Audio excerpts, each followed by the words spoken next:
He was a millionaire used to getting anything he wanted: women, power, admiration. So when his friend dared him to marry a plus-size woman, a total stranger, just to prove he could, he didn't hesitate. To him it was just another game. Just another way to show the world he was untouchable.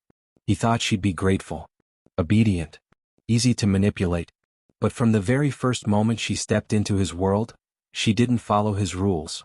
She didn't beg for attention. She didn't fall for his charm. In fact, she didn't even care that he was rich. And just when he thought he had her figured out, she dropped a truth so devastating, so personal, that it brought him to his knees. This wasn't a game anymore. This was a reckoning. Comment where in the world you're watching from. And make sure to subscribe because tomorrow's story is one you don't want to miss.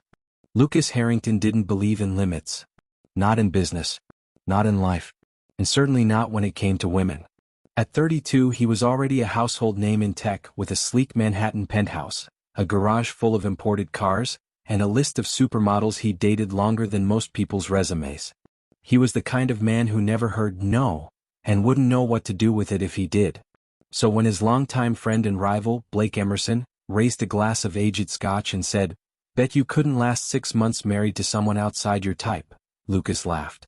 "What's the catch?" he asked, his signature smirk tugging at the corner of his mouth. "You have to marry her," Blake said. "A woman I choose. She won't be skinny or glamorous. She won't be impressed by your money. And you have to stay married, for 6 months. No exceptions." The room went quiet. Several executives at the party exchanged looks, unsure if this was a joke or the start of something darker. Lucas leaned back in his leather chair, amused. "What do I win?" Blake grinned. $2 million. Gosh. You walk away clean after 6 months. She gets a bonus, of course. But you? You just have to survive marriage. Lucas raised his glass. "You're on." He thought it would be easy. He thought it would be hilarious. He didn't think he'd end up trapped in the most emotionally devastating lesson of his life. The next morning, Lucas received a manila envelope. Inside were 2 photos, a short bio, and a contact number. The woman's name was Elena Brooks. 34. A freelance editor. Plus size, unapologetically so. Sharp brown eyes. A thick, natural afro. Fierce posture. She lived in Brooklyn. Had never been married. Had no social media presence whatsoever. Lucas flipped through the pages, half amused. "She looks like someone who'd protest outside my building," he muttered. But she was pretty. Not in the runway way. In the real way, the kind that unnerved men like him. He called the number. She picked up after 2 rings. "This is Elena." Her voice was calm. Measured. Not the least bit impressed. "Lucas Harrington," he replied. "I believe you've been told about the offer." Pause. "Then, I have. Would you like to meet?" Another pause. "Then, one condition. We meet in my world. Not yours." He was used to candlelit rooftops and driver escorts. She asked him to meet her at a small vegan cafe tucked between laundromats in Crown Heights. He arrived in a suit. She wore a denim jacket and a sunflower print dress. "Hi," he said, extending his hand. She shook it. Her grip was firm. Unapologetic. "So," Elena said, sitting across from him, "you're the man who thinks marriage is a game." Lucas chuckled. "Only when there's money involved." "You're disgusting," she said flatly.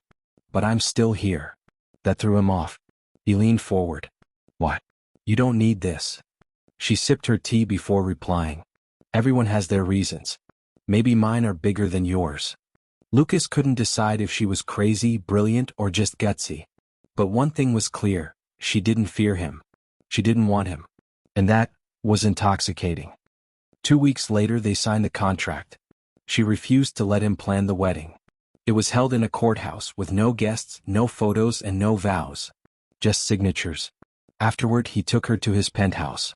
She stepped inside, surveyed the 20-foot glass windows, the spiral staircase, the curated art.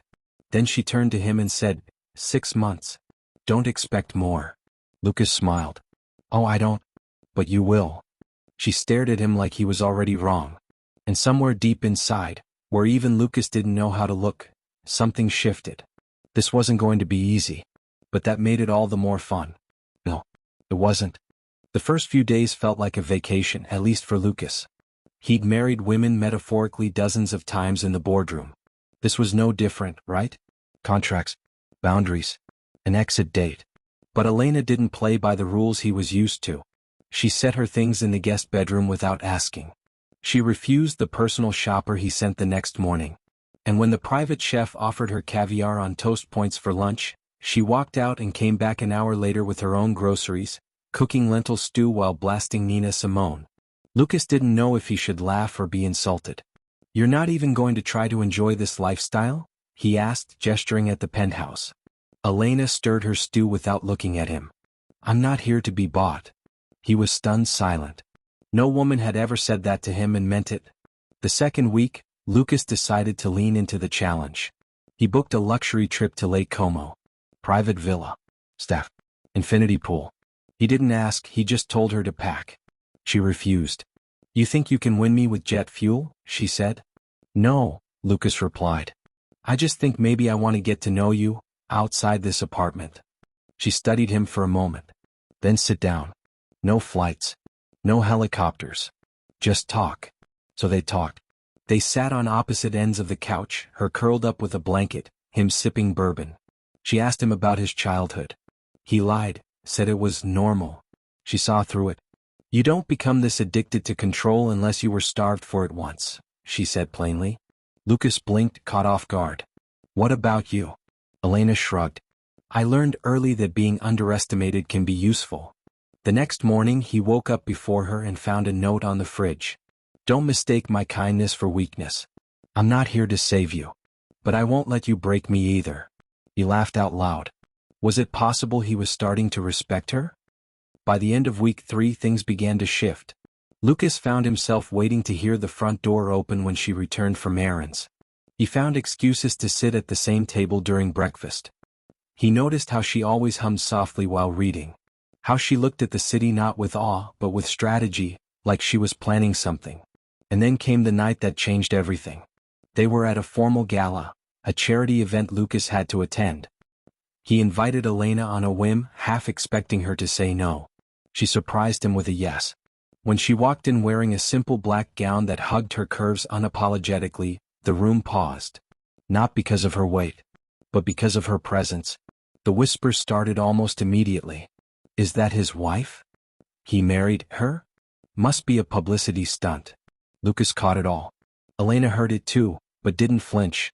She held her head high and walked like she owned the marble floors beneath her. Lucas introduced her to colleagues. Some smiled politely. Others were visibly uncomfortable.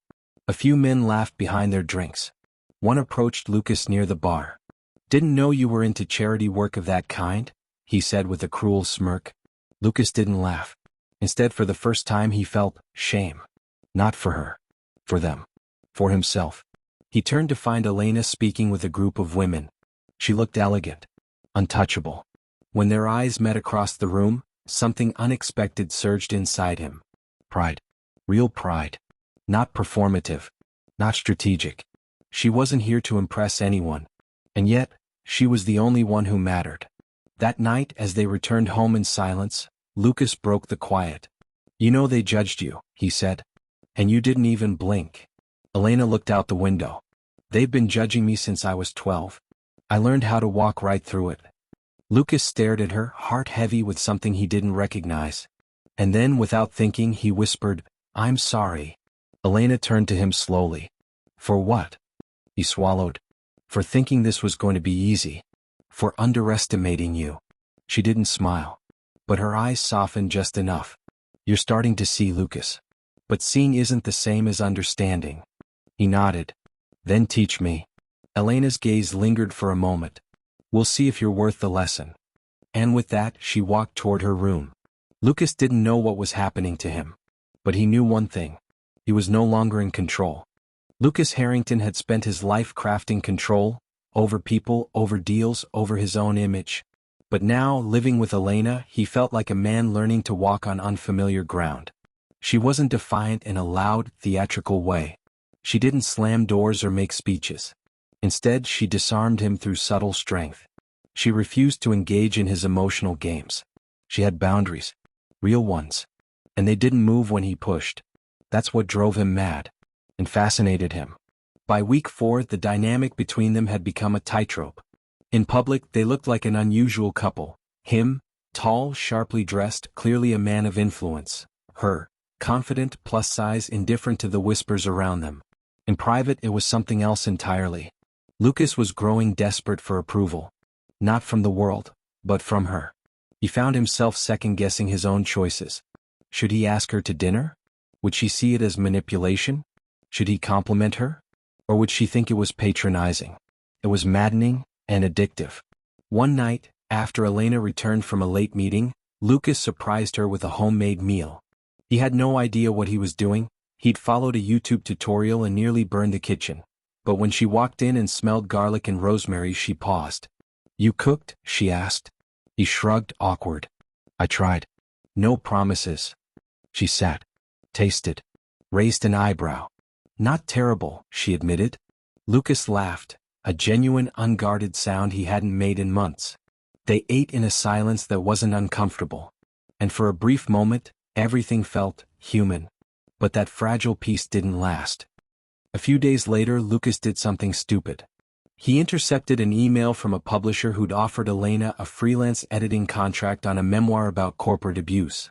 He didn't like how close the story came to his own company's skeletons. So he made a call. Shut it down quietly. When Elena found out, she didn't yell. She just walked into the kitchen one morning, dropped the printed rejection email on the counter, and stared at him. "You killed it, didn't you?" Lucas didn't lie. "I was protecting my reputation." Elena nodded slowly. "And you think your reputation matters more than my career?" "I thought we were building something," he said, his voice tight. "That story wasn't about you," she snapped, her composure cracking. "Not everything is about your image." Lucas sighed. "Elena, I made a mistake." "No," she said, stepping closer, voice trembling with quiet rage. "A mistake is forgetting an anniversary. A mistake is burning dinner. What you did was sabotage. Control. And it proves that no matter how kind you pretend to be, you still think you own everything you touch." The room fell silent. For the first time, Lucas didn't know how to fix it. He'd used control as currency his whole life. But now, it was the thing destroying him. Elena picked up her bag. "I'm going to my sister's for a few days," she said. "I need space." And with that, she was gone. The penthouse felt cavernous without her. Lucas wandered through rooms he rarely used. Sat on furniture he'd bought to impress guests he didn't like. Everything felt hollow. He thought back to that stupid dare. 6 months. That was the deal. Win the bet. Collect the prize. Move on. But now, 4 weeks in, Lucas wasn't sure what the prize was anymore. He didn't care about the money. He cared that she was gone. He cared that she looked at him like he was everything she hated. When Elena returned 4 days later, she said nothing. She entered quietly, set her keys down, and went straight to her room. Lucas stood at the kitchen island, unsure whether to approach. Later that night, he knocked softly on her door. "Come in," she said, her voice unreadable. He stepped inside. She was sitting on the bed, barefoot, legs crossed, reading. "I'm sorry," Lucas said, his voice low. "You were right. I crossed a line." She looked up. "Do you even know what line you crossed?" He hesitated. Elena closed her book. "You don't trust me to have power. That's what this is. You think if I succeed you'll lose something. But the truth is, Lucas, the only thing you ever lose is the illusion that you're untouchable." Lucas didn't respond. He couldn't. Because she was right. Elena stood up, moved to the door. "You still have time," she said quietly, "to be someone different. But I'm not going to wait around hoping for it." She left him there, alone in a room that now felt colder than ever. And for the first time, Lucas realized something terrifying. He was falling in love with the very woman he'd married as a joke. And she might never feel the same. Lucas never imagined that silence could be louder than shouting. After Elena returned from her sister's, something shifted between them. She wasn't cold. She wasn't cruel. She was simply distant. She still made coffee in the mornings. Still read her books in the corner chair. Still left her shoes near the front door. But now, every gesture felt choreographed. Polite. Professional. Like she was a tenant. Not a wife. And that haunted Lucas more than any insult could. He found himself watching her from across the room, wondering what she was thinking, what she felt when she looked at him. If she still saw the arrogant man who thought a marriage could be a game, or if, somewhere deep down, she saw someone trying, really trying, to change. But Elena gave him nothing to work with.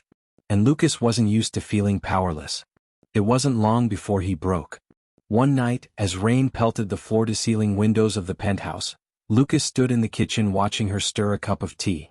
Her expression was neutral. Her movements precise. He couldn't take it anymore. "Elena," he said, his voice quiet but firm. "Can we please talk?" She looked at him, unsmiling. "Talk? This isn't what I wanted. I mean, it started that way, but it's not anymore." She set the spoon down. "What changed?" "You did," he said. "Or maybe I changed." Elena leaned against the counter, arms folded. "Lucas, I didn't come into this expecting love. You were a bet. I was a pawn. I knew that. But now you're trying to rewrite the script halfway through." He stepped closer. "Because it's not a script anymore. Not for me." Her eyes searched his face for a trace of sincerity, and for a moment, Lucas saw something break, just slightly, in her expression. "I know I've been awful," he said. "I know I hurt you. I tried to control everything because it's all I've ever known. But you, being with you, has made me question that. All of it." Elena's lips parted as if to respond, but no words came. Instead, she walked past him. Not away. Just into the living room. And sat. Lucas followed cautiously. She didn't tell him to leave. That was something. After a long pause, she spoke. "You know, when I agreed to this bet," she said, eyes on the city lights outside, "I had my reasons." Lucas sat across from her. "I've always wondered." She looked at him then, and there was no anger in her gaze, just a quiet, haunting resolve. "You ruined my father." The words hit him like ice. What?" "Elena Richards. That's my full name." Lucas blinked, his mind racing. "Richards." It clicked. Years ago. A small publishing firm. A hostile buyout. Ruthless acquisition. He barely remembered the details. Just that they'd won. That it was easy. "My dad," she continued, "was an honest man. A small business owner. He built that company from nothing. And when your firm stepped in, you didn't just buy it, you gutted it. He lost everything." Lucas swallowed hard. I didn't know." "Exactly," she said, her voice shaking. "You didn't care to know." She stood up then, walking toward the balcony. The rain had stopped, but the glass shimmered with condensation. "My father took his life 6 months after the acquisition," she said. "We lost the house. My mother fell into depression. I had to work 2 jobs just to survive college." Lucas sat frozen, the weight of her words sinking into every corner of his chest. "Elena." She turned to face him. "I didn't marry you for the money, or even for the bet. I married you because I wanted you to feel, for once, what it's like to be powerless. To be the one played." Her voice didn't rise. She didn't cry. That made it worse. Because she meant every word. "You were never the one in control," she said. "Not from day one." Lucas stood slowly, legs weak. "You planned all of this?" "No," she replied. "But when the opportunity came, I took it." He stared at her, 100 memories colliding in his mind. The dinner. The cafe. The way she looked at him that first day. It all made sense now. Elena walked past him toward her room. "But you said I changed you," he called after her. She paused in the hallway. "I did," she said. "But not for you. For me." And with that, the door closed softly behind her. Lucas was left standing in the center of the room, surrounded by everything he thought made him powerful. And for the first time, he felt completely and utterly small. Lucas didn't sleep that night. He sat alone in the dark, the city skyline stretched endlessly beyond the glass windows, mocking him. Every word Elena said echoed through his chest like aftershocks of a quake he never saw coming. He had married her on a dare. He had thought she was the one being played. But she had known who he was from the start. And worse, she had reasons. Real ones. Personal ones. He hadn't just married a stranger. He had married a reckoning. The next morning, Lucas looked like a man who had aged 10 years overnight. His hair disheveled, his shirt untucked, his eyes hollow. He knocked gently on Elena's door. There was no answer. He didn't expect one. So he left a note. "I deserve everything. But I need to say this to your face. When you're ready, I'll be waiting." She didn't respond. Hours passed. Then days. They lived in the same space, but Elena had reverted into a kind of silence that was louder than screaming. She greeted him with nods. Ate alone. Slept behind a locked door. Lucas had built his empire by crushing obstacles. But this time his obstacle was the mirror. He spent hours replaying everything, every meeting, every deal, every contract. How many people had he harmed? How many families had been shattered under his ambition? How many Elenas had he left behind? It wasn't just guilt anymore. It was grief. Grief for the man he had been. And fear that it was too late to change. One afternoon he made a decision.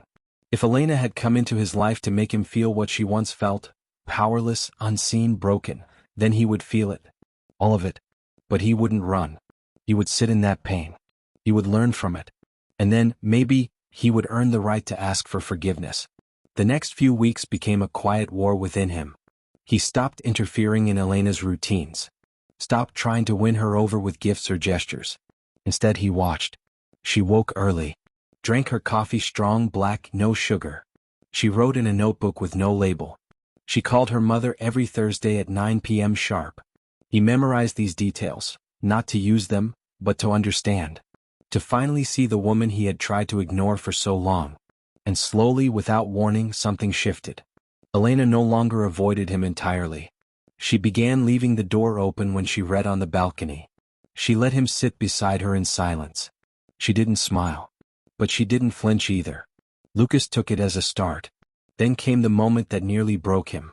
At a charity event, hosted ironically by one of the very foundations Lucas had once used for PR stunts, an old business rival approached them. He looked at Elena. Smirked. "You're the wife, huh?" Lucas stiffened. "She must be the reward," the man added, "for saving face after that fat-shaming lawsuit last year." Before Lucas could react, Elena stepped forward. "No," she said calmly. "I'm the woman who woke him up." The man laughed, awkward, then walked away. Lucas turned to Elena, stunned. "You didn't have to defend me." "I didn't," she said. "I defended myself." But later that night she asked him quietly, "Why did you let people like that talk about women like me for so long?" Lucas didn't answer right away. Because the truth was, he hadn't just let it happen. He had laughed with them. That night Lucas wrote letters. Not emails. Not texts. Handwritten letters to every company he had helped destroy. Every partner he had stepped over. Every employee whose job he had sacrificed for quarterly wins. And when he finished, he left them on Elena's desk. No explanation. Just envelopes. She didn't speak to him for 2 days. Then, on the third morning, she placed a fresh cup of coffee beside his hand as he worked. Black. No sugar. It wasn't forgiveness. But it was acknowledgement. And that was more than he thought he deserved. But just when things started to calm. Just when Lucas thought the storm had passed. Elena dropped one more truth. One that would shatter the foundation of everything he was trying to rebuild. And this time, there would be no coming back untouched. Elena waited until the house was completely quiet. The rain was soft against the windows. The city was muffled.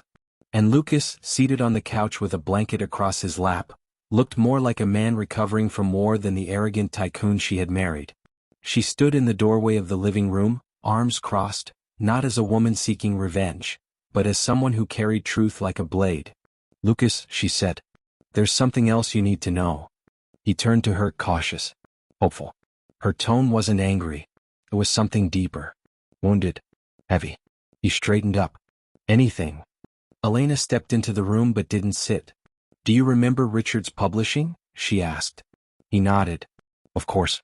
That was one of the first acquisitions I pushed through solo. Ruthless.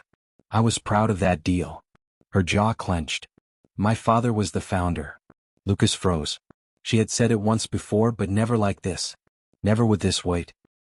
He looked at her again, and saw not just his wife, but the daughter of a man whose life he had shattered.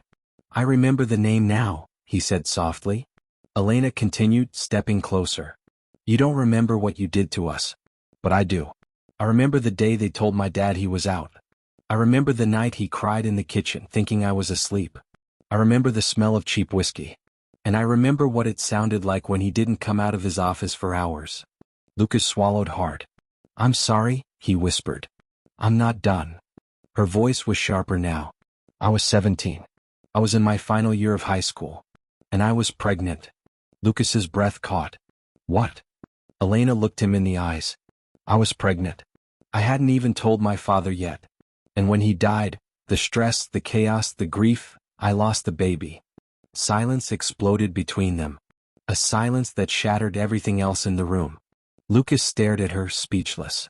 The sharp, calculated woman he'd underestimated had carried more pain than he ever imagined. I lost a child, Lucas, she said. And you were the architect of it all. You were the man at the top who never looked down to see the wreckage. Lucas stood trembling. Elena, I didn't know. No, she said firmly. You didn't care to know. Tears welled in her eyes, but she didn't let them fall. You can't undo what's been done. You can't bring back my father. Or the baby. Or the years I spent trying to piece myself back together. You're not that powerful. Lucas stepped closer, unsure if he had the right to even breathe the same air. I can't fix the past, he said, his voice breaking. But I want to try. I want to try to be better, for you. For the future. Elena looked at him, expression unreadable. You think trying makes you worthy of forgiveness? He didn't answer. I don't know if I'll ever forgive you, she whispered. But I'm tired of carrying this alone. For the first time she let a tear slide down her cheek. Lucas reached out, slowly and gently took her hand. She didn't pull away. Not immediately. The next morning the energy in the penthouse was different. Not warm. Not healed. But less icy. Less heavy. Lucas went about his morning routine quietly, pouring coffee, leaving a mug for Elena just the way she liked it. She emerged later, nodded slightly and sat across from him. They didn't talk about the night before. They didn't need to. But something was forming in the silence. A fragile thread. Not of love. Not yet. Of honesty. And that was new. Over the next few days, Lucas began doing what he never thought he would. Listening. He let Elena speak. He asked questions. He didn't interrupt. He learned her favorite authors. He learned about the scholarship she never accepted because she had to work 3 jobs. He learned how she rebuilt herself brick by brick, after the world collapsed around her. And for the first time in his life, Lucas Harrington didn't want to conquer someone. He wanted to protect them. To build with them. But as the 6-month mark approached, the contract that began this whole charade was still looming. They had never torn it up. Never canceled the terms. Technically, Elena could walk away at any moment. And the man who had never feared losing anything was terrified. Because for the first time, what he stood to lose was something real. Lucas had once counted victories in zeros, on bank statements, stock values, private islands. Now, his only measure of progress was the way Elena looked at him during breakfast. How long she stayed on the balcony before retreating. Whether her gaze lingered, or just passed through him like wind through glass. The 6-month mark was now less than 2 weeks away. The end date. The finish line of a deal that was never meant to change either of them. But Lucas wasn't thinking about walking away. He was thinking about what it would mean if Elena did. Because now he didn't want to win. He just didn't want to lose her. One night, as cold wind whipped outside the windows, Lucas noticed something. Elena had left her notebook open on the coffee table. He didn't mean to read it. He really didn't. But when he picked it up to move it, a single phrase caught his eye. Forgiveness is a wound you choose to keep open. Not for weakness. For healing. He stared at the line for a long time. It wasn't a love note. It wasn't a poem. It was her way of thinking, raw and unfiltered. She wasn't looking to be rescued. She was learning how to live with the pain. Lucas closed the notebook and placed it gently back. He didn't mention it. But that night, when Elena came in from the balcony, he offered her something different. Not wine. Not a gift. A story. My mom used to hide in the laundry room, he said, unprompted. When my dad got angry. I was 8. I used to sit outside the door and wait for her to come out. Sometimes she cried for hours. Elena said nothing. But she listened. Lucas went on. That's where I learned power meant safety. I swore I'd become someone who never needed to hide. And I became a man who never looked back to see who was behind me. The silence that followed wasn't heavy. It was real. She met his gaze. And now, he said, his voice low. Now I wish someone had made me look sooner. She nodded slowly. Pain doesn't cancel pain, Lucas. It just explains it. In the days that followed, their rhythm changed. Elena no longer shut her door at night. Lucas stopped flinching every time she touched a subject close to his past. They cooked dinner together once. It was clumsy and quiet. But they laughed. Not performative, not forced. Just laughter. And it was enough. Until the phone call. Blake Emerson. The man who had started it all. He called Lucas one afternoon, chuckling as if none of this had mattered. "Well, you made it this far. 2 million's waiting, my friend. Tell me, did you survive the beast?" Lucas gripped the phone. "She has a name," he said coldly. "Oh, come on," Blake laughed. "Don't tell me the great Lucas Harrington actually caught feelings." "I did." Silence. "You're not cashing out?" Blake asked. "No," Lucas said. "And if you ever speak about her like that again, I'll bury you." Blake laughed again, but this time it was nervous. "I guess you lost then." Lucas hung up without another word. Because no, he hadn't lost. Not anymore. That evening, Lucas found Elena on the rooftop terrace. He brought 2 cups of tea. Sat beside her. "I ended it," he said. "The bet. The money. Everything." She turned to him. "Why?" "Because you were never the bet. I was the man who needed to prove something. Who thought love was a transaction. Who thought he could outsmart loneliness. And you." He looked down at his tea, hands trembling. "You taught me that survival isn't winning. It's healing." Elena didn't speak for a long moment. Then she placed her hand over his. It was small, subtle, but it was everything. But even as the tension between them softened, Lucas sensed there was still one more truth Elena hadn't told him. A weight behind her eyes. A silence that felt less like peace, and more like pause. And when she finally broke it, everything they had rebuilt would hang in the balance. The quiet between them had turned into something delicate. Not avoidance. Not tension. It was the hush that follows a storm. Fragile, like a mirror that could crack if anyone breathed too loud. Lucas knew they were walking on something sacred now. And he didn't want to be the one to ruin it. But Elena. She was holding something back. He saw it in her eyes when she thought he wasn't looking. A flicker of weight. Of memory. Of something unfinished. One night, she stood by the window, staring at the skyline like it owed her answers. Lucas approached gently. "You're far away again." She didn't turn. Some places are hard to leave. He waited. He had learned not to push. And then, without warning, she said, "Do you remember the company your team crushed right before Richard's Publishing?" Lucas froze. There were a few. She turned slowly, and this time, her eyes were different. Softer. And darker. "I was pregnant," she said. The words hit him harder than he was ready for. His lips parted. You already told me about that. After your father." "No," she interrupted, voice calm. "This was after. Years later." Lucas blinked. Confused. I don't understand." "I was engaged once," she continued, as if reading from her own memory, "to a man who worked in a nonprofit. We lived small, quiet. But we were happy. I was 5 months along. Then your team came in, acquired the startup he worked for. Liquidated it. Moved operations overseas." She paused. Her fingers tightened against her arms. "He was laid off within a week.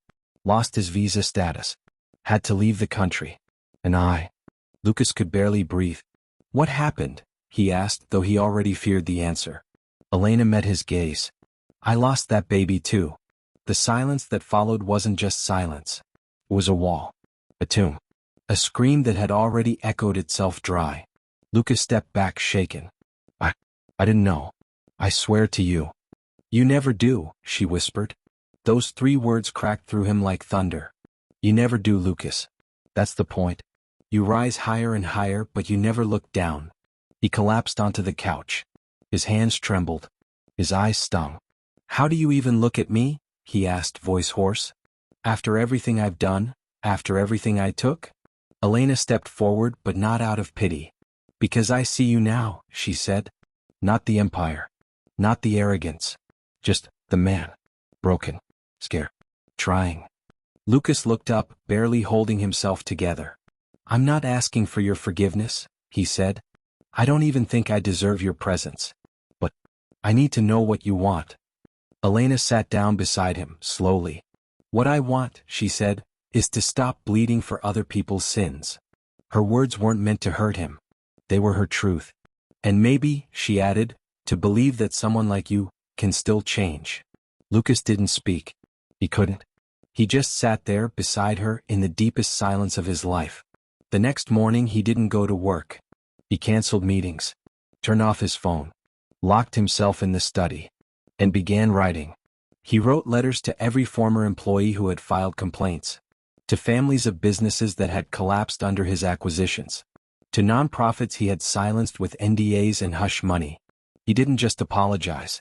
He offered restitution, scholarships, donations, business investments with full autonomy.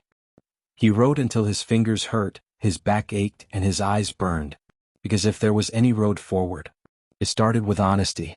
Elena read the first letter 3 days later. Lucas had left it on the kitchen table, folded in an envelope with no name. She opened it, and for the first time, she cried. Not for the past, for what might still be possible. But there was one letter Lucas hadn't written. Not yet. The hardest one. The letter to Elena. And until he faced that, their story wasn't finished. Not even close. Lucas had spent a lifetime writing contracts, mergers, statements of power. But this letter, the one he owed Elena, felt like the first thing he had ever written with real weight. Not as a CEO. Not as a strategist. As a man who had failed and still wanted to be chosen. He waited until the apartment was empty.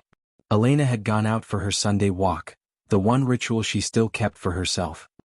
He sat at the kitchen table where she always left her tea mug and began to write, one trembling line at a time. Elena, there is no version of this letter that can undo what I've done. No language precise enough to erase the pain I caused, not just to you but to the people you lost. I know I started this as a game. A bet.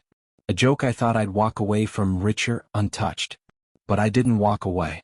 I couldn't. Because you showed me something I didn't know I was missing. The truth. Not your truth. Mine. That I am not the man I thought I was. That control is not power. That silence isn't strength. And that pain has a memory sharper than anything money can dull. You were never a pawn. You were always the answer to a question I was too afraid to ask. I don't know if we'll ever be what people call happy. I don't even know if I deserve that. But I want to walk forward with you, not to erase the past but to carry it with me, as proof that I saw you. And that now, maybe, I've finally seen myself. Yours, if you'll ever want me to be, Lucas. He left the letter on her pillow. And waited. Not at the dining table. Not by the door. He went to the balcony. Sat alone.